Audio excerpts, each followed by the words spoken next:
कांग्रेस सांसद इमरान प्रताप गढ़ी हमारे साथ बात करने के लिए मौजूद हैं। इमरान जी, जिस मंच पर आप मौजूद थे आजकल, वहीं से मौलाना अरशद मदनी ने कई सारी बातें करी। अल-फलाह यूनिवर्सिटी का भी जिक्र करते हुए समर्थन दिया उनको और उनको कहा कि अल-फलाह का जो मालिक है वो जो है जेल में है और कब तक जेल में रहेगा नहीं पता। आज किसी यूनिवर्सिटी का वाइस चांसलर मुसलमान नहीं है, मुसलमानों के पैरों से जमीन खींची जा रही है और सबसे बड़ी बात जो वही कही कि अल-फलाह यूनिवर्सिटी का समर्थन किया।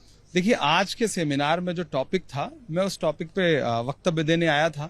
आप जो बता रहे हैं, उन्होंने आजम खान से रिलेटेड बात की है। आप उसको दूसरा टर्न, मीडिया का काम है दूसरा, उसको दूसरी दिशा में घुमाना। उन्होंने आजम खान का जिक्र करते हुए यह बात कही थी और मौलाना अरशद मदनी साहब, आजम खान के साथ जो सरकारी जुल्म हो रहा है उस पर मैंने जितना सुना है, तो इसलिए वो शब्द आप जबरदस्ती उसमें डालने की कोशिश ना करें। और आजम खान के साथ सरकारी तौर पे जुल्म हो रहा है, इसमें कोई दो राय नहीं। एक विश्वविद्यालय का फाउंडर आदमी और उत्तर प्रदेश की राजनीति का एक प्रमुख चेहरा, जिनको बकरी चोरी और मुर्गी चोरी के इल्जाम में जेल भेजा जा रहा है, वो कहीं से भी अच्छा नहीं है। तो जाहिर सी बात है। मुस्लिम लीडरशिप की बात करें, उन्होंने कहा न्यूयॉर्क में ममदानी मेयर बन सकता है, लंदन में सादिक खान मेयर बन सकता है, लेकिन हिंदुस्तान में अगर कोई मुसलमान यूनिवर्सिटी का चांसलर बनता है तो जेल जाता है। तो वो आजम खान का जिक्र कर रहे थे, आप उसको किसी और से क्यों जोड़ रहे थे? तो मीडिया ट्विस्ट देने की कोशिश क्यों करता है? सबसे पहली बात ये। और वो अपने संदर्भ में जो बात कह रहे हैं वो बिल्कुल ठीक कह रहे हैं।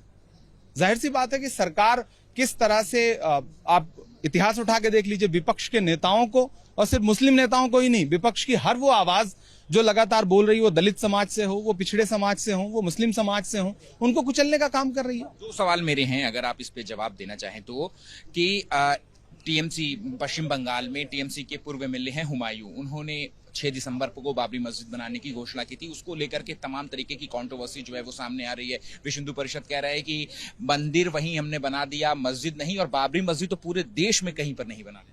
देखिए, माननीय उच्चतम न्यायालय का फैसला देश के सामने है और उस फैसले को देश ने कबूल किया, चाहे वो हिंदू धर्म के मानने वाले हों, चाहे इस्लाम धर्म के मानने वाले हों, और सुप्रीम कोर्ट का फैसला आखिरी फैसला है। तो अगर कोई राजनीतिक टिप्पणी इस पे कर रहा है तो मुझे लग रहा है उसका वर्जन आपको लेना चाहिए। सुप्रीम कोर्ट के फैसले के बाद सबने कहा कि ठीक है, सुप्रीम कोर्ट का जो फैसला है वो अपनी जगह है, वो इंसाफ है या फैसला है, इस पे बहस हो सकती है, लेकिन फैसला तो सबने कबूल किया। एक आखिरी सवाल है इमरान जी मेरा, कि दुबई में कल एयर शो के दौरान तेजस जो क्रैश हुआ, उसके बाद जो है कई तरीके के राजनीतिक बयान आ रहे हैं और ये भी बयान आ रहा है एक समाजवादी पार्टी के प्रवक्ता की तरफ से कि इसमें जो है वो कहीं ना कहीं भ्रष्टाचार का मुद्दा था, भ्रष्टाचार हुआ था, इसलिए ये क्रैश हुआ और इससे भारत का सर जो है वो शर्म से झुका है। देखिए, हमारे लिए सबसे बड़ा मुद्दा है कि हमारा एक जाबाज पायलट वहां पर शहीद हुआ, उसकी जवाबदेही किसकी है? सरकार को जांच करना चाहिए कि एक दिन पहले खबर आई कि ऑयल लीक हुआ और उसके बाद अगले दिन क्रैश हो गया। तो तेजस प्लेन से ज्यादा मुझे लगता है कि कीमती था हमारा पायलट और हमारे पायलट की जान, भारत का एक वीर सपूत। तो उसकी मौत के कारण क्या थे, सरकार को इसकी जांच करनी चाहिए। और चूंकि विदेशी धरती पे यह घटना हुई है तो और युद्ध स्तर पे इसकी जांच होनी चाहिए। पायलट अगर हमारे इस तरह से, जिनको उनकी माओ ने पाल पोस के बड़ा किया और देश के लिए सुपुर्द किया, अगर इस तरह से मारे जाएंगे किसी हादसे में, तो ये बहुत दुखद है। शुक्रिया बात करने के लिए। कैमरा पर्सन अजीत चाको के साथ अहमद बिलाल, एबीपी न्यूज, दिल्ली।